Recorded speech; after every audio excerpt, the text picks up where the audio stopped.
हवा में बल खाते, कभी संभलते, कभी डगमगाते तैयारों के मॉडल्स तैयार किए हैं कराची की जामियात के इंजीनियरिंग के तलबा ने। जहाज तैयार हुए और फिर सजा मेला इन्हें उड़ाने का।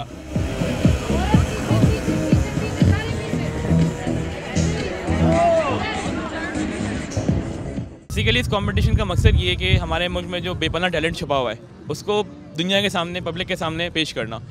हमारे मुल्क में काफ़ी टैलेंट मौजूद है। लोगों को एरो मॉडलिंग, एरो और ड्रोन बनाने का एक्सपीरियंस है, उनके पास नॉलेज है, लेकिन उनके पास कोई प्लेटफॉर्म नहीं है। अगर आप देखें तो इसमें लड़कियां भी बहुत ज़्यादा इंटरेस्ट ले रही हैं और बड़ी अच्छी बात है। इसमें ज़्यादा रोल सोसाइटी का बहुत है। अगर सोसाइटी की तरफ से लड़कियों को ये इंकरेजमेंट मिलती है कि वो भी आगे हैं, तो आप ये ज़रूर नोटिस करेंगे कि लड़कियों में भी उतना ही टैलेंट है जितना बॉयज़ में। इवेंट में जहाज के डिजाइन, उड़ान, मुकर्ररा मुकाम पर ही उतरने से लेकर टीम वर्क तक हर मरहले के अलग पॉइंट थे। हमने बेसिकली बच्चों को एक चांस दिया है कि वो अपने आप को ला करके यहाँ पे प्रूव करें, क्योंकि aerodynamic activities all across Pakistan.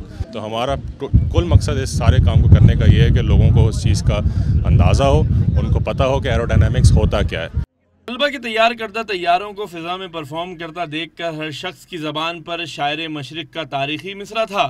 जरा नम हो तो ये मट्टी बड़ी जरखेज है साकी। कैमरामैन नादिर हसन के साथ सैयद वसीम, डॉन न्यूज़, कराची।